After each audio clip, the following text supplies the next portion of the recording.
Welcome to another edition of Beyond the Sermon. I'm Matt Hotho, and this is Justin LaRosa, how are you? Justin leads our downtown campus, the Portico, and he just preached the message for this week on prayer. What is it about prayer? What do we believe about prayer? How does prayer work? So I'm going to ask Justin some questions, and you're going to get to listen in on a conversation. Feel free to add any questions or comments in the comments section down below. So Justin, my first question for you is, how did you discover contemplative prayer? Yeah, so when I found kind of Jesus through the 12 steps as a pretty young man, and the 11th step out of the 12th step is sought through prayer and meditation to improve our conscious contact with God. And I had heard about meditation. It kind of felt woo-woo-y, but my mind was so busy and so chaotic that I wanted to figure out a way to close it down and to shut it down. Really, I just wanted it to stop. And I was talking to this woman at the Hyde. She introduced me to meditation.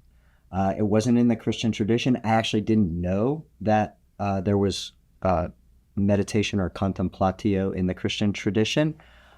So that freaked me out a little bit, that it was a different tradition, and it was a little bit freaking me out. But I will say, the connection that I felt during those times drew me in, even though it was super busy in there.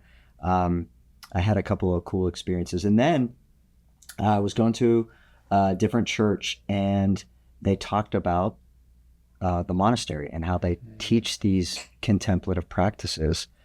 And I eventually went. So I went through Disciple Bible Study in 2003, and my mother-in-law introduced me to centering prayer. And I went up to the monastery and I learned these practices, and it has changed my life and profoundly. Yeah, I can testify to when I came onto staff, I had no clue what centering prayer was, meditation was. And I think within the first 2 years of being on staff, I think one time you had me sit in the bride's room with you, and I ended up doing 25 minutes of silent meditation, and I hallucinated. I don't even remember what happened in those 20, that was a very long time. And if you ever end up in one of our staff chapels on a Tuesday and Justin's lead-in, sometimes people do silent meditation, and oftentimes people start at 8 minutes and the staff will bargain him down to about 3 minutes. Yeah, that's right. Well, here's the other thing that, some people are like, is this scriptural? Right. Right? And it is, I would argue. But if you go to the Sermon on the Mount in Matthew 6, and Jesus is talking to the disciples don't, have a place to live or whatever. They're traveling with Jesus everywhere. And he says, when you pray, don't be like the hypocrites, blah, blah, blah, who wants a pretty prayer, right? He says, go into your inner room and then close the door and pray the Lord your God in secret, because God already knows, right? Yeah. And so some of the early fathers believe that what they were talking about is closing down the will, the intellect, the imagination, the memory, right? Closing the door on those so you could rest in secret, and God would do a work in you in the quiet. Mm-hmm. And so that's kind of where that tradition came from. But if that's not your thing, just pray regularly, right? At the end of the day, not everybody might be called to this, even though I think it is worthy and good and transformative. Because we all deal with the busy mind. Yeah, and if we can sit on that for a second, then we'll talk about other forms of prayer. But you talked about the busy mind. I know in my own life, I kind of wrestle with anxiety sometimes. Yes. Right? Mm-hmm. Racing thoughts and hugely.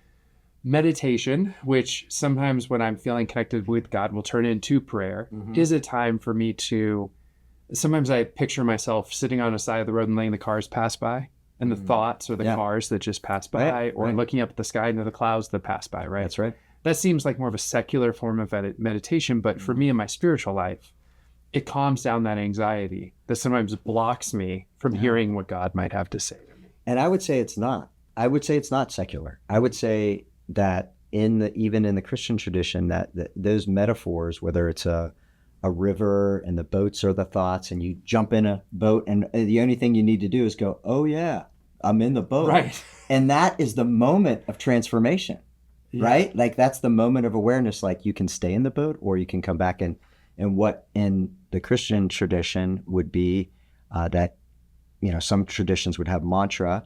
We would have a centering word that anchors us in the presence of Christ. And so we remember we're in the boat or in the car or whatever, And the word I use is Abba, right? And I always suggest that people, if they go down this track, pick a word that they either most need or that would be healing to them. Like the meaning of the word doesn't really matter, but it's like Abba, I had difficult fathers, so God is restoring my heart, right? Like if I'm anxious or in fear, maybe peace is the word. Or if I have a bunch of regret, maybe gratus or gratitude is something to anchor us. And but it's busy in there, and it's everyone says, oh, I'm no good at meditation. I was like, yeah, you aren't. No one is. Like you know, it's just like it's the practice. It's the doing. You have to keep doing it. And what it does in that form is it's like saying, God,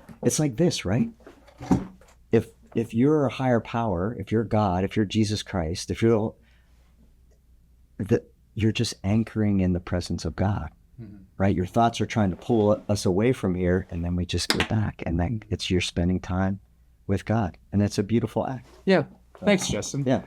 So let's talk about some other forms of prayer, right? Okay. So maybe for someone, contemplation isn't necessarily what they want to do. Maybe they want to actually speak to God, say things to God. What's a way that might help people structure their prayer to God, whether it's in front of other people or just for themselves? So I love the 5-finger prayer. Okay. Yeah. Have you know this one? I've heard about this one. Something about your ring finger being your weakness. Yeah. So thumbs are closest to your heart. So you start to pray for those closest to your heart, closest to you, your life, your family, whatever. Right. And so I always suggest if people are able to get on their knees, it reminds you that you aren't in charge of the world. Like, I didn't wake up and have calluses on my hands because I'm cranking this sucker, right? It's just a little subtle reminder, but praying for closest to your heart. And then the pointers are those who point you to God. So whoever does that in your life, pointing you to God. The middle finger maybe has two meanings, like the non-church one I'll share later, but those are the highest in the land. So we should pray for the highest in the land, in the world, for our leaders. I didn't think that's where you were going with that one. Well, I have a follow-up. Okay. And then for me, I added, this is my little spin on it. I added for those that we need to forgive or we perhaps don't like is a reminder for that. It's like both sides of the middle finger. And then like you had mentioned before, the weakest. Who's the weakest in our lives? Who comes to our heart and we need to pray for?